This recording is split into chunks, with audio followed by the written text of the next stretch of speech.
At the spring banquet, I fell in love with the young marquis at first sight, but he absolutely refused to be with me, so I had no choice but to take drastic measures and sleep with him. After 3 days and 3 nights of intense battle, I supported my aching back and gleefully accepted the 10-mile dowry sent by the marquis's mansion. The day after the wedding, I looked at the man in front of me, tears welling up. Oh, heavens above, I slept with the wrong person.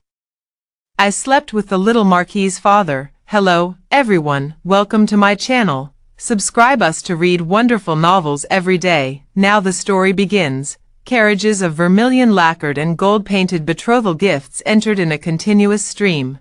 The entire courtyard was bathed in a brilliant red glow. My father stood with his mouth agape, his jaw nearly hitting the floor. He didn't even notice his teacup tilting in his hand, as tea spilled down his clothes. Daughter, you really pulled it off. He wiped the drool from the corner of his mouth, his eyes full of admiration as he looked at me. That's the Marquis of Zhongyi's residence, you know. I rubbed my aching back, and my face flushed as I recalled those 3 days of debauchery.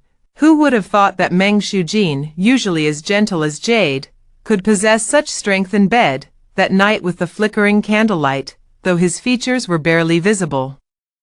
But when his slender fingers traced down my spine, his warm breath brushed against. Oh, for goodness sake, my dad slapped me on the forehead. Don't make such a disgusting face when you talk, you girl. I pointed at the red silken brocade filling the courtyard, glaring at my dad defiantly. Stop pretending. Your smile is practically reaching your ears. At that moment, the matchmaker came over carrying 2 lively geese. The geese had glossy feathers, clearly hand-picked with great care.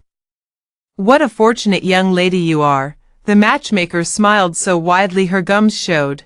The marquis personally hunted this goose. Wild geese are hard to find this season, and the marquis waited by the lake for 3 whole days. The matchmaker gave me a meaningful look.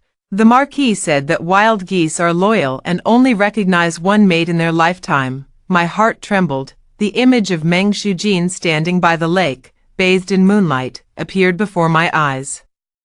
A man who couldn't even lift a sword, yet he went hunting geese for me. He truly, deeply loved. My eyes welled up, and my heart was filled with sweetness, so much so that I completely ignored the term matchmaker. The matchmaker continued. If the young lady doesn't mind, then the wedding banquet will be set for 10 days from now. My father was a little anxious. 10 days is too soon, isn't it? I kind of feel it too, but then I thought of his lean waist and firm touch. I quickly tugged at my dad, whispering, Dad, the number 10 is quite good. It means perfection, being almost certain. 10. My dad was still frowning, but I puffed out my chest, hesitating to speak. Well, my father was greatly surprised and quickly took the marriage proposal from the matchmaker's hands. All right, I think 10 days from now would be perfect, though it was rushed, but my father was the wealthiest man in the world. The dowry list was longer than my wet nurse's foot-binding cloth. Her demeanor was more intimidating than the empress herself. I quickly stopped my father. Dad, just give them money, fewer large items, they're too conspicuous. My father thought it made perfect sense, so he added another box of banknotes and land deeds for me. 10 days passed in the blink of an eye, and soon it was the day of the grand wedding. The wedding was extremely grand, with even the emperor gracing the marquis's residence with his presence, giving us immense face. It is said that His Majesty had a few too many drinks and kept holding the groom's hand, smiling with deep meaning. Heaven has eyes. The marquis's household will finally have an heir, under the weight of the heavy phoenix crown and ceremonial robes. I muddled through all the rituals with a dizzy head before finally being escorted into the bridal chamber. Inside the bridal chamber, red candles flickered. It was so quiet I could hear my own heartbeat and the rumbling of my stomach. Why isn't Meng Shujin here yet? I muttered softly, feeling a bit anxious. Another half an hour passed. I was starving. I could only reach under the covers for a handful of peanuts, then grab the nuptial wine from the table, and slowly began to eat. The noise outside gradually subsided. My head feels increasingly heavy. The phoenix coronet is making my neck ache. I can't help but reach up to fiddle with the intricate hairpins on my head, yet no matter how I try, I can't seem to remove them. Don't move. I'll help you with it. Suddenly, a warm hand reached out. His voice was clear and cold, yet with a hint of hoarseness. He carried the familiar scent of sandalwood. I looked up. All I could see was a flash of red swaying incessantly before me. Was it Meng Shujin? I obediently stopped my hands and let him fuss over my head, but his technique was also quite clumsy. It kept pulling at my scalp, causing waves of pain. I couldn't help but mutter, "Do you even know how to do this? Maybe we should just call Suayan over." The man seemed somewhat aggrieved and said in a low voice, "I can learn." He softened his movements, yet he remained so clumsy it was both amusing and exasperating. Another half an incense stick's time passed, and my eyelids could no longer stay open. My whole body felt light, as if treading on clouds. Faintly, I sensed someone gently supporting my head and laying me down on the bed. Then, something began to move over my body, hot, wet, tingly, moving cautiously. I impatiently slapped him. "Stop messing around. Go to sleep, my dear. Today is our wedding night." The man's voice was low, with a hint of helplessness. "Sleep." "Oh," he obediently responded, yet the movement of his hands didn't cease. That night, I didn't sleep soundly. I always feel like someone is setting me on fire. Every time I try to get away from it, that little flame seems to have eyes, moving inch by inch towards me. Finally, I couldn't be bothered to struggle anymore. I let myself be roasted all night long. When I woke up with a parched mouth and dry tongue, outside, the sun was already shining brightly. I reached out and touched the spot beside me. It was already cold, without a trace of warmth. Strange, where was last night's furnace? I couldn't help but call out, "Suayun." Suayun hurried in, carrying a wash basin. With a strange expression on her face, she wrung out a hot towel while chattering, "Madam, you're finally awake. It's already noon, huh? Then why didn't you wake me up?" I sat up abruptly, but my legs felt weak, and I couldn't help but gasp. "The Marquis has given orders that no one is to disturb you, saying you were tired last night." Suayun's voice grew softer and softer, and a suspicious blush spread across her face. I quickly moved to the bronze mirror. My undergarments were neat, and the makeup on my face had been washed clean, but my neck was covered in suggestive red marks, extending deep beneath my collar. I was a little confused. "Suayun, was it you who helped me tidy up last night?" Suayun looked bewildered. "Madam, none of us were allowed into your courtyard last night." But she hesitated, her face flushing even more. "Marquis called for water 3 times last night." I recalled the moist sensation from last night, and my cheeks couldn't help but blush. Meng Shujin actually, what a shame. Why did I drink so much? Just as I was filled with regret, Suayun had already efficiently helped me get ready. "Madam, everyone is waiting for you in the front hall." As soon as I heard that, I quickly grabbed my skirt and was about to run out. "It's your first time meeting the elders. You can't be late. It's already too late," Suayun reminded softly. I had also learned about the Marquis's household before. The Marquis, Meng Tingyuan, is a stern-faced general. At 28 this year, he remains unmarried. It's said he suffered severe injuries on the battlefield 10 years ago. If it weren't for Deputy General Luo's desperate rescue, he might not have made it back. However, this also caused fundamental damage, rendering him infertile. Upon returning to the capital, Meng Tingyuan, grateful for Deputy General Luo's life-saving grace, therefore, he brought Deputy General Luo's family into the Marquis's mansion and registered them under his own name. Luo Shujin changed his name to Meng Shujin from then on, and his biological mother, Mu Mengtong, became the only concubine in Meng Tingyuan's mansion. When I stepped into the hall, Meng Shujin, dressed in a green robe, was already waiting in the hall, and the Marquis, Meng Tingyuan, wait, the one in the dark red brocade robe on the main seat is the Marquis. Is that the legendary Ghost of Sorrows? Known for his decisive and terrifying actions, he leaned languidly against the back of the chair, his long fingers gently tapping the armrest. A faint smile played on his lips. His face was many times more exquisite than Meng Shujin's, especially those slightly upturned phoenix eyes, which seemed to be able to see through people's hearts. For a moment, I couldn't tear my eyes away, staring at him blankly. The smile on Meng Tingyuan's lips became even more pronounced. "Suayun, who was standing beside me, tugged at my sleeve. Only then did I snap back to reality, and quickly tugged at Meng Shujin's sleeve as well. "Why didn't you call me?" Meng Shujin looked up at me, his eyes unreadable, then he immediately lowered his head again, pursing his lips and remaining silent. Sigh, how can this person not recognize me as soon as they wake up? Where did all the tenderness and consideration from last night go? Just as I was about to ask what was going on, a low, pleasant voice came from above my head. "Jiao Jiao, come here." I looked up at the handsome man in the main seat and walked towards him in a daze.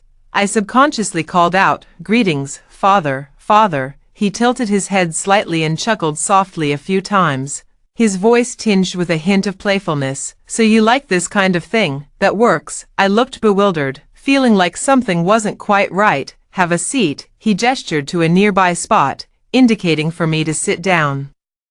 It was then that I noticed a woman in a light pink dress standing beside Meng Tingyuan. The woman was adorned with pearls and jade, her makeup exquisite, and her eyes held a look of displeasure as she gazed at me. This must be my mother-in-law, Mu Mengtong. Although I'm used to being undisciplined at home, but how can a daughter-in-law be sitting while her mother-in-law is standing? Subconsciously, I cast a pleading look at Meng Shujin. Meng Shujin still kept his head down, as if he saw nothing. But Meng Tingyuan, who was beside him, was displeased. "Jiao Jiao, why are you looking at him?" His smile froze on his face, and his eyes suddenly turned cold. As soon as I recalled the rumors of him beheading people one by one, I shuddered. I quickly plopped down. Meng Tingyuan placed the hand warmer in my hand, his tone unbelievably gentle. "Why are you up so early? You must be cold." I glanced at the bright sun outside, then looked at the hand warmer in my palm. It felt like a hot potato in my hands. Fortunately, Meng Tingyuan didn't dwell on the issue any further. He began to speak slowly. "Jiao Jiao is here. We can serve the tea now." I quickly set the hot potato aside and stood up, ready to kneel. Unexpectedly, Meng Shujin was a step faster. He directly knelt down in front of me with a thud, his voice clear. "Your son greets you." "Mother." I froze, my mind a blank. "Mother, is he calling me?" Just as I was too shocked to speak, Mu Mengtong, who was beside me, swayed her waist and knelt before me with a cup of tea, her voice sweet and delicate. "This concubine greets older sister. Please have some tea, sis." I was completely dumbfounded. Although Mu Mengtong has taken good care of herself, she's old enough to be my mother. How could she blurt out such an outrageous title? My mind is buzzing. I must be dreaming. This must be a dream. Mu Mengtong's hand, holding the tea, began to tremble. With tears welling in her eyes, she looked at Meng Tingyuan pitifully. "Marquis, does my sister look down on me? Is that why she won't even drink my tea?" Meng Tingyuan waved his hand indifferently. "Then you don't need to show respect." Mu Mengtong's eyes were full of triumph. She straightened her back, no longer kneeling, and was about to hand the tea to the maid beside her. Meng Tingyuan's voice rang out again, devoid of any emotion. "Anyway, if Jiao Jiao doesn't like it, neither do I. This Marquis, sister, please have some tea." Mu Mengtong was so frightened that she fell to her knees with a thud once more. The tea accidentally spilled out. The maid quickly poured another cup. It was still steaming. I rubbed my forehead, looked at Meng Tingyuan, and carefully reconfirmed, "Marquis, you are my husband, really, not my father-in-law." "Ah, my lady." Meng Tingyuan leaned in, whispering, "Madam, if you like, you can continue to call me Dad, my foot." I couldn't help but roll my eyes inwardly. "Forget it. Let's have some tea first." I took the tea from Mu Mengtong's hand. Hiss, "It's so hot." What surprised me even more was that the moment I took the tea, Mu Mengtong actually managed to fall backward. "Ah, sister, why did you push me?" I was so scared I threw my teacup. It hit her right on the forehead. Her beautiful face now had a bloody hole from where I hit her. Mu Mengtong instinctively touched her face. When she saw her hands covered in blood, she screamed again, "Ah, my face." Everyone was stunned by the scene. It was Meng Shujin who reacted first. He darted forward, carefully examining Mu Mengtong's injuries. "Xin Jiao Jiao." His eyes were bloodshot when he looked up. "Do you think you can do whatever you want after marrying my father?" Presumptuous. Meng Tingyuan slammed his palm on the table. Making the incense burner emit a puff of smoke, Meng Shujin continued, his neck stiff. Father, do you still remember 10 years ago? What did you promise my father when he risked his life to shield you from arrows? Shujin, don't say any more. Mu Mengtong choked up at the right moment, the blood-stained handkerchief slipping from her fingers. It's my fault. I'm an eyesore to older sister. I'll go back to Luoyang with Shujin now. Who dares to drive you away? An aged female voice came from outside the corridor, accompanied by the dull thud of an agar-wood cane hitting the ground. The old lady, with a head full of silver hair, was supported by 3 maids as she stepped over the threshold. Her eyes gleamed with shrewdness. Everyone in the room knelt down in unison. Meng Shujin knelt and threw himself at the old madam's feet. Grandmother, grandmother. I looked up, confused, at Meng Tingyuan. As far as I know, Meng Tingyuan's parents died when he was young. How did I suddenly get a mother-in-law? Meng Tingyuan leaned over and whispered in my ear, it's Luo Yang's old mother. She just moved back a few days ago. She's old, so be gentle with her. I pouted, muttering under my breath, but I'm still young. Why doesn't she cut me some slack? Meng Tingyuan rubbed the top of my head helplessly. Fine, whatever makes you happy. With his words, I instantly felt full of confidence. I straightened my back and sat firmly in the chair again, seeing my attitude. The old woman raised her cane and struck at me. I was quick, catching the cane in one swift motion. Missed. The old woman's chest heaved violently with anger, and her finger trembled as she pointed at me. You, don't be angry, don't be angry. I'll give it back to you. I took my cane and lightly tapped her bottom with it, then tossed it aside. Unexpectedly, the cane landed perfectly. It hit Meng Shujin, who was standing nearby. My apologies, it slipped. The old woman's face instantly turned ashen, and she turned to Meng Tingyuan, weeping. Marquis, are you just going to let this disloyal and unfilial person run rampant in the manor? Meng Tingyuan's expression was indifferent, and he remained silent. Son, did you hear that? You traded your life for such an ungrateful person. The old woman beat her chest and stomped her feet, wailing loudly. I might as well die. With that, she started to rush towards a nearby pillar. Meng Shujin and the nanny beside her quickly pulled her back. A few people were pulling and shoving for what felt like an eternity. I couldn't help but yawn just watching them. I can't do this anymore. I didn't sleep well last night. I need to go back and catch up on some sleep. I clutched my chest and made a retching motion. Ugh, everyone's expressions varied, and the scene fell silent for a moment. I smiled apologetically. Sorry, I might be pregnant. Meng Tingyuan's eyes lit up. He scooped me up in his arms and squeezed out of the chaotic crowd. His voice was filled with unconcealed excitement.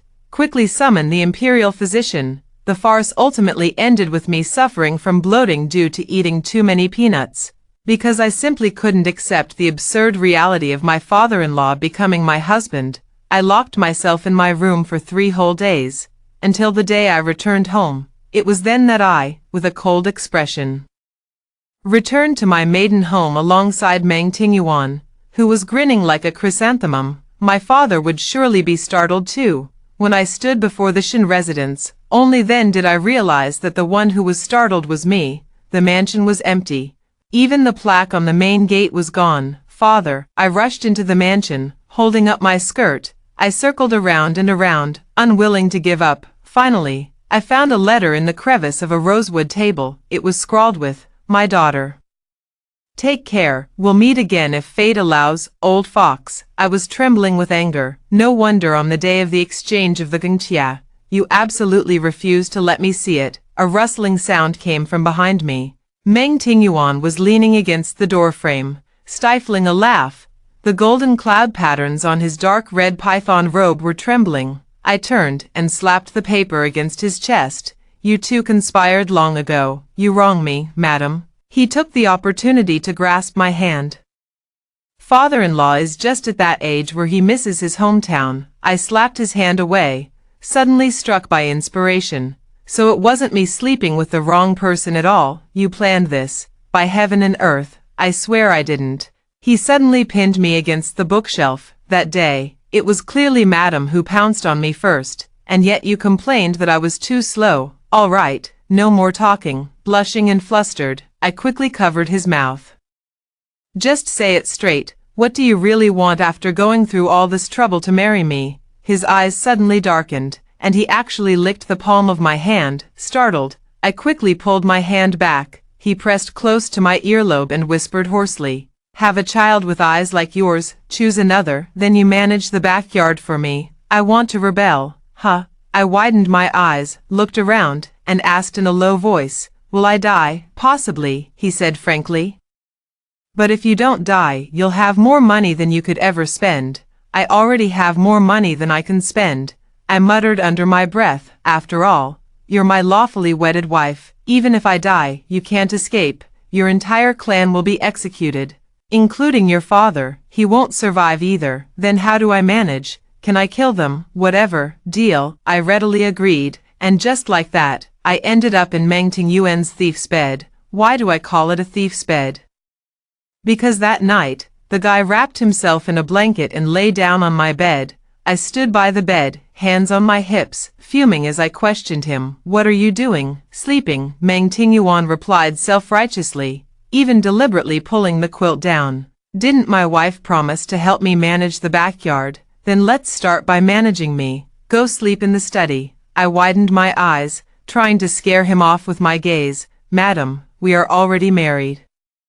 Didn't you used to like pouncing on me? Come on, don't hold back." After speaking, he closed his eyes, assuming a posture of resignation. I looked at his face. My heart was incredibly conflicted when I administered the drug.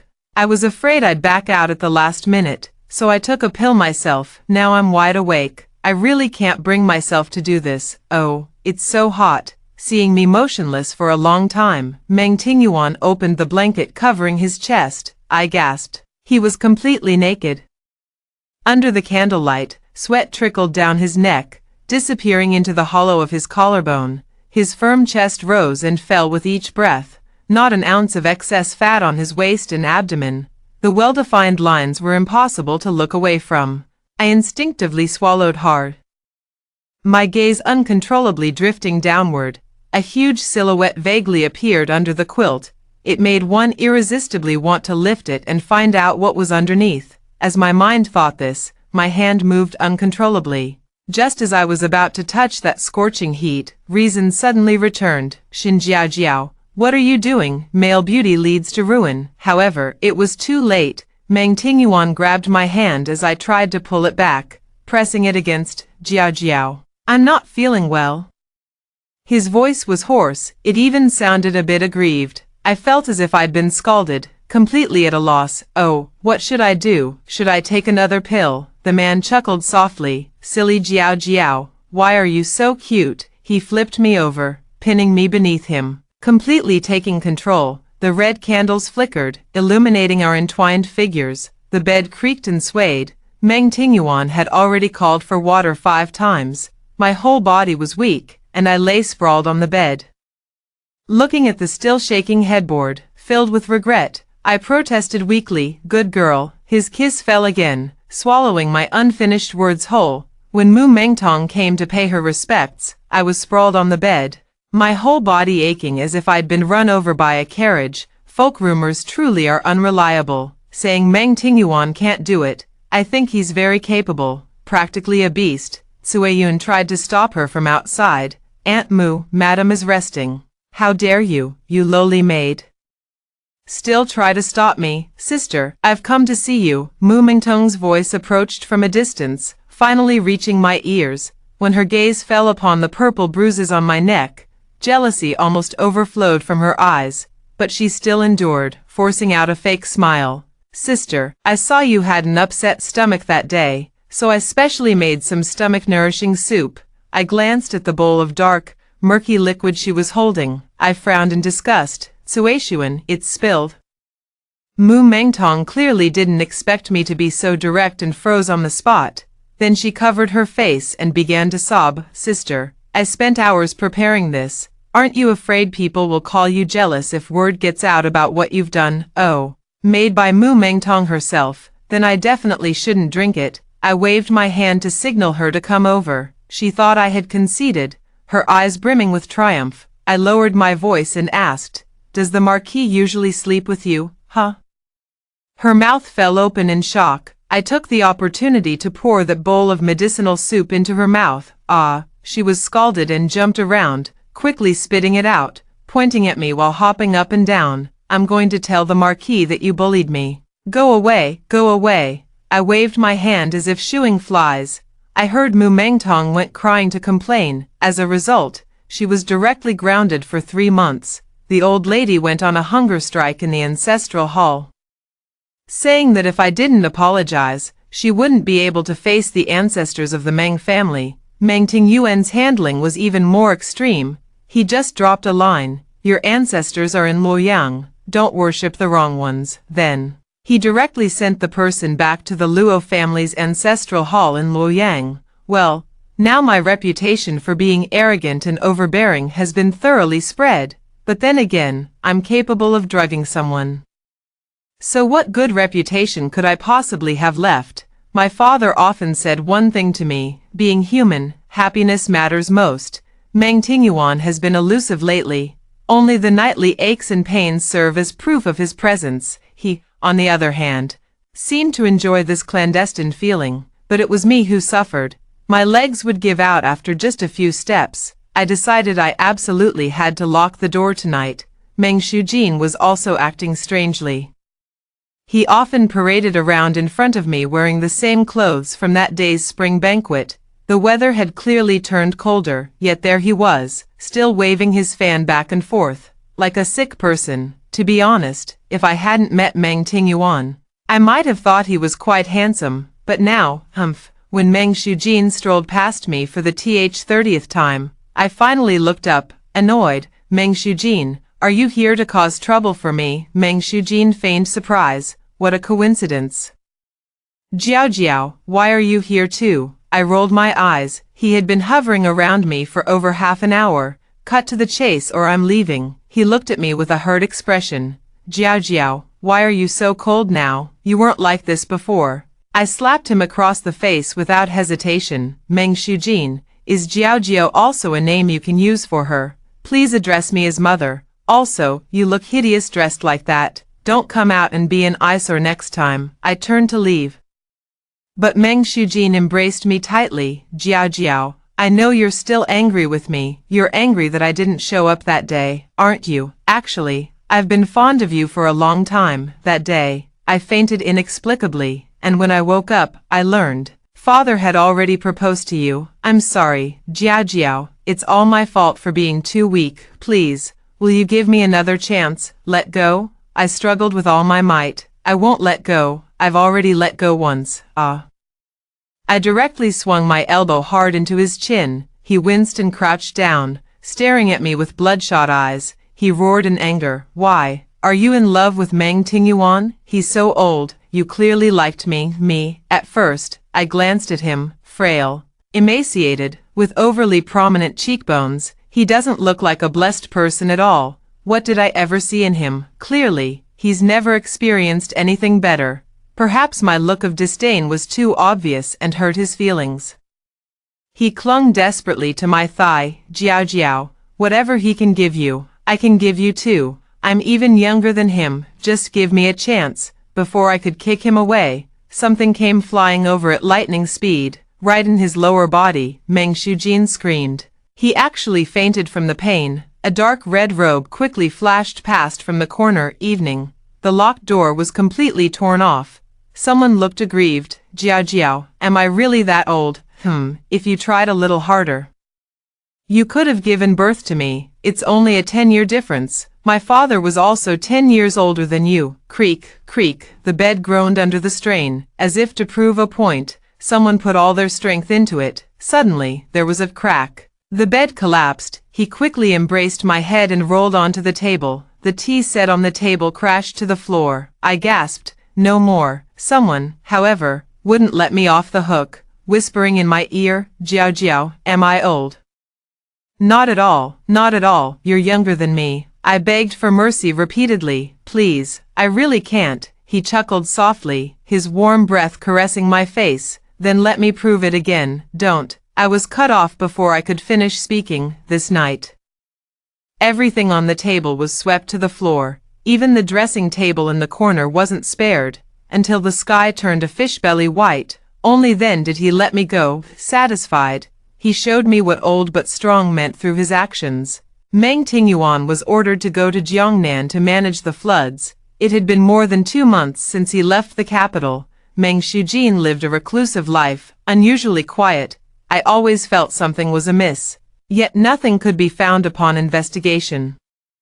The most flamboyant one in the mansion was Mu Mengtong. Because she was pregnant, the emperor was greatly pleased and bestowed countless treasures upon her. He also issued an oral decree: if she could give birth to a boy, she would be elevated to the status of a co-wife. After all, this was Meng Tingyuan's first legitimate offspring. Mu Mengtong felt she was capable again. She put on the airs of a mistress of the house, flaunting herself in front of me. Nutritional supplements flowed into her room like water. All I got every day were leftovers. They were even laced with poison. Finally, thanks to her relentless persistence, I successfully coughed up blood. Sueyun cried and shouted for someone to call the imperial physician, but no one responded. The servants were all opportunists. On the 3rd day of my coughing up blood, Mu Mengtong could no longer restrain herself and wanted to see my miserable state with her own eyes. Before the person arrived, the strong scent of perfume had already invaded my nose. I coughed even more violently. "Oh dear, sister, how did you become so terribly ill?" Holding an embroidered handkerchief to cover her nose and mouth, she stood far away by the bedside. I weakly raised my eyes. "It's nothing, just consumption." "Consumption?" Mu Mengtong was startled and stepped back repeatedly. Why didn't you say so earlier? Is this going to harm everyone in the mansion?" Cough, cough, cough. I coughed my heart out. A mouthful of fresh blood spurted out, almost splattering onto Mu Mengtong. She fled in panic, never daring to set foot in my courtyard again. Yet she also sought to seize this chance to kill me. Thus, she ordered strict guards to be posted, forbidding any physician from entering and barring me from stepping beyond the courtyard gate. 7 days later, the news of my death from illness spread throughout the capital. Every street and alley was abuzz with discussion. The new lady of the marquis's household was an unfortunate one. She had barely been married for half a year before contracting consumption and dying suddenly. Mu Mengtong, with her pregnant belly, arranged a respectable funeral, earning herself a reputation for virtue. However, in reality, lying in that Nanmu coffin was a dog. The real me was rolled up in a straw mat by her order and discarded in the mass grave outside the city. I was awakened by a biting chill. Opening my eyes, I saw an unfamiliar scene. The surroundings were empty. Only a few candles burned tirelessly. I was lying on an ice bed. Strange, according to my plan of faking death. At this time, Sueyun should have picked me up, and we should be on our way to Jiangnan together. Light footsteps approached. I quickly lay down and closed my eyes. A pair of hands slowly caressed my cheeks, the voice tinged with a hint of obsession. "Jiao Jiao, only at times like this are you so obedient." This is Meng Shujin's voice. "He doesn't think I'm dead, does he? So he put me on an ice bed to preserve me. How perverted." "Don't worry. I won't let anyone who harmed you get away with it. Not even my mother." He rambled on incessantly. His tone grew increasingly frantic. My hands and feet were numb with cold, but I dared not move. Just as I was about to lose my patience, there were a few knocks at the door from outside. Meng Shujin's expression changed, and he reluctantly got up. "Jiao Jiao, just bear with it a little longer. I'll come see you again in a few days." Listening to the sound of footsteps fading away, I immediately jumped off the ice bed, rubbing my arms continuously to warm up. I almost froze into a corpse, just as I finally felt a little warmth. Footsteps approached again. How did he come back again? I made a bitter face and quickly lay back down, pretending to be dead, but this time, he just stood quietly in front of me, doing nothing. I secretly opened my eyes a tiny slit. Yet I felt a warm touch land on my eyes. I pushed him away abruptly, sitting up and tightly covering my upper body. "Meng Tingyuan, not here." The person before me was Meng Tingyuan, who should have been in Jiangnan. Meng Tingyuan chuckled softly. His eyes glinting with amusement. "My lady, so this is your taste." He gazed thoughtfully at the ice bed, hot and cold. "Could be quite interesting. You. I was so angry I couldn't speak. All right, I won't tease you anymore." Meng Tingyuan reached out and carried me down from the ice bed. He sat me on his lap, continuously rubbing my palms with his hands. "Don't be greedy for coolness, or you'll be crying again during your next period." His body was very warm. I was quickly enveloped by a wave of warmth. It was just too warm. I felt like something was about to come out of his leg. I quickly broke free from him. "How much longer do I have to stay here?" 3 days. He paused. "Don't worry. He won't be coming over these next few days." "Oh, Jiao. I can't stay by your side these next few days. If anything happens, just call out. My hidden guards are all around this area."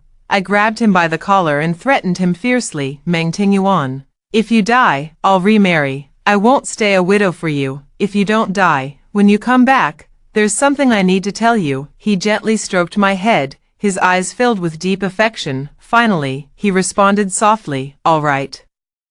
3 days, so many things could happen. Meng Tingyuan was imprisoned for plotting a rebellion. Meng Shujin, however, was in theft as the Marquis of Loyalty and Righteousness for upholding justice at the expense of his own kin. For a time, he enjoyed unparalleled prestige. It was 3 days later when we saw Meng Shujin again. He was dressed in a festive crimson wedding gown, stumbling, reeking of alcohol. He approached me step by step. "Jiao, I've come to marry you."